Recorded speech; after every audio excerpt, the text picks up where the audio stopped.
भाई हमको बताने की क्या जरूरत है, आपके ऊपर तो केस चल रहा है, ऑलरेडी मामला कोर्ट में है।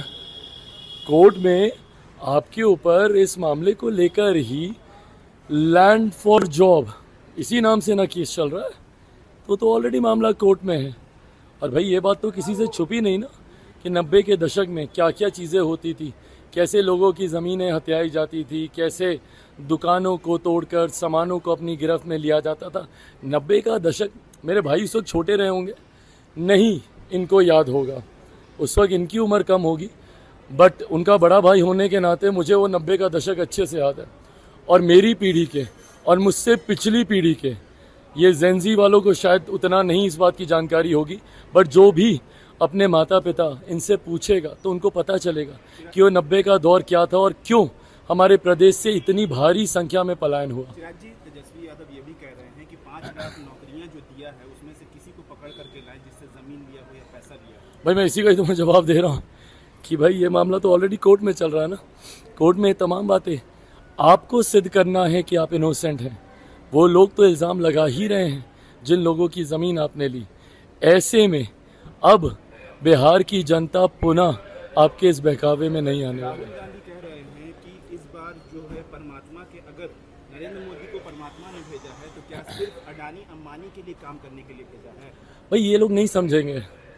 जो लोग शक्ति के विनाश की कामना करते हैं, जो शक्ति को समाप्त करने की सोच रखते हैं, जिनके लिए सनातन एक बीमारी है, जो सनातन को समाप्त करने की सोच और तुष्टीकरण की राजनीति एक धर्म विशेष के लोगों के लिए करते हैं, वो नहीं समझेंगे। वो नहीं समझेंगे कि भाई किस सोच के साथ, किस उद्देश्य के साथ मेरे प्रधानमंत्री काम कर रहे हैं। इन्हीं की सरकार में नारा दिया गया था ना, गरीबी हटाओ का दिया गया था ना, क्या हो गया। आज ये लोग जो बड़ी बड़ी बातें बोलते हैं कि लोकतंत्र की हत्या हो जाएगी, लोकतंत्र की हत्या हो जाएगी। किसने की थी लोकतंत्र की हत्या? सन 75 याद करें, किसने आपातकाल लगाया था? यही कांग्रेस की सरकार ने आपातकाल लगाया था ना। तो ऐसे में लोकतंत्र की हत्या आप करें, ऐसे में गरीबी हटाने की बजाय गरीबों का विनाश आप करें। भूल सकते हैं दिल्ली में कैसे वो झुग्गी झोपड़ियों को एक रात में हटा दिया गया था जगह को खूबसूरत दिखाने के लिए। ये तमाम चीज़ें आज भी लोगों के जहन में ताज़ा हैं। तो ये बात वो लोग नहीं समझेंगे कि किस शक्ति के साथ, किस उद्देश्य के साथ मेरे प्रधानमंत्री जी कार्य कर रहे हैं, क्योंकि इन लोगों की तो सोच ही शक्ति के विनाश की है। तेजस्वी यादव बार-बार कह रहे हैं कि गुजरात से ज्यादा सांसद बिहार ने दिया, 40 में से 39 सांसद दिया, लेकिन विकास सिर्फ गुजरात का हुआ, बिहार को उन्होंने क्या दिया? भाई इनको नहीं दिखेगा, बिहार का विकास इनको नहीं दिखेगा। और आज तो खैर बिहार में ये हम लोग के लिए सौभाग्य की बात है कि एक लंबे समय के बाद पुनः डबल इंजन की सरकार मिली है। उत्तर प्रदेश इनको नहीं दिखता, बगल का राज्य। किस तरीके से उत्तर प्रदेश में मुख्यमंत्री जी के नेतृत्व में, योगी आदित्यनाथ जी के नेतृत्व में केंद्र और राज्य सरकार, एक सोच वाली सरकार विकास के कार्यों को धरातल पर उतार रही है। यही उत्तर प्रदेश जो इनके सहयोगियों के शासन में सिर्फ और सिर्फ अपराधियों को संरक्षण देने के लिए जाना जाता था, आज सिर्फ और सिर्फ अमन, चैन, शांति और विकास के कार्यों के लिए जाना जाता है।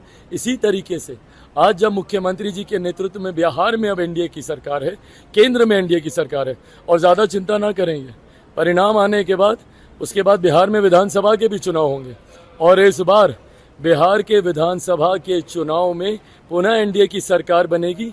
दहाई का आंकड़ा, और लिख लीजिएगा इस बात को, दहाई का आंकड़ा राष्ट्रीय जनता दल पार नहीं कर पाएगा। एक आखिरी सवाल है सर, तेजस्वी यादव कह रहे हैं कि बिहार में ब्यूरोक्रेसी आ गई है, नीतीश कुमार को घेर लिया गया है, उनके हाथ में अब कुछ नहीं है, अफसर सुन नहीं रहे। जिस तरीके से टेम्परेचर बढ़ा, अफसरशाही इनके ज़माने में कितनी हावी थी वो सब जानते हैं। आज की तारीख में बिहार में एनडीए की सरकार है जिसका नेतृत्व मेरे मुख्यमंत्री कर रहे हैं, तमाम घटक दल उसका समर्थन हम लोग कर रहे हैं।